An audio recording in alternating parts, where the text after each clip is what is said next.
TV shows aren't doing enough to address gaslighting and emotional abuse. Like many of us, I spent most of my evenings tuning in to watch ITV2 Love Island, but this series in particular, there was a strong feeling of uncomfortability watching some parts. Misogynistic behaviour and concerns of emotional abuse left viewers feeling angry and upset, enough for the show to rank up over 3,600 Ofcom complaints in 1 week. It's not just the public who've raised concerns either. Women's Aid and Refuge, 2 leading domestic abuse charities, reached out to Love Island after being tagged in numerous posts over social media relating to the behaviour shown from the male contestants. And just to make it clear as well, it isn't just Love Island where questions surrounding emotional abuse has risen. It's not always love-related programmes either. Hell's Kitchen with Gordon Ramsay, for example, where he's notoriously known for his temper, is regarded as iconic reality TV. Although if you strip back the TV cameras and start regarding these contestants as employees, or even better, putting yourself in their shoes, is that the sort of work behaviour which would be seen as bullying in the workplace? So why is it on TV being seen as entertainment? This year, ITV did announce that the Islanders would be undergoing inclusion training, exploring language and behaviour under the duty of care protocols.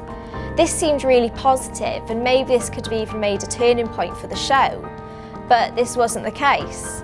Some Islanders who had left the villa, including Coco Lodge, reported on bullying behaviour and misogynistic comments made towards them off-camera. Head of Communications and Media at Women's Aid, Teresa Parker, said the charity felt the need to conduct talks with producers as so many young people are being influenced by the show and are learning what is acceptable in relationships. It's not the first time this TV organisation has undergone criticism.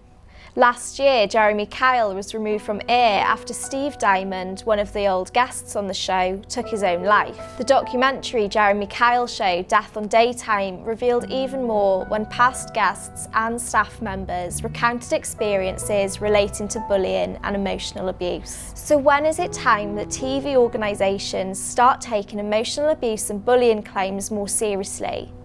Maybe it's not more training these individuals need on the programme. Maybe it's a shake-up of the whole entire show structure itself and genuinely begin to consider what are the well-being implications to not only those being filmed, but maybe even the programme's audiences. Younger audiences are tuning into reality shows, idolising those who appear on it and soaking it in as entertainment.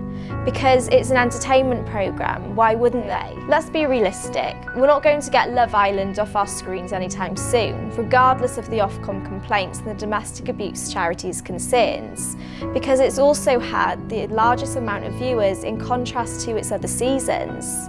It's clear this behaviour is bringing in an audience because it's dramatic, it's more exciting. But we can only hope that producers will learn from Women's Aid and Refuge and think more carefully about what they air at 9 p.m.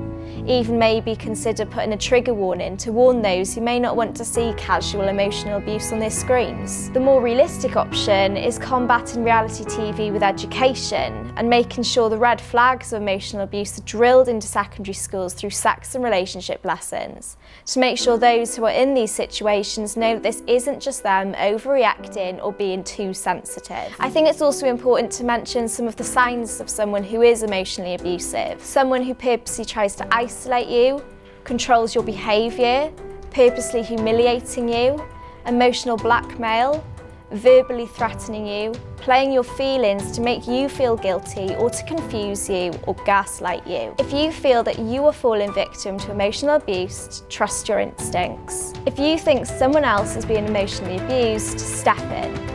Because often the individual doesn't even realise that's what's happening. National Domestic Abuse Helpline offers a 24-hour line where you can speak confidentially and gain non-judgmental support.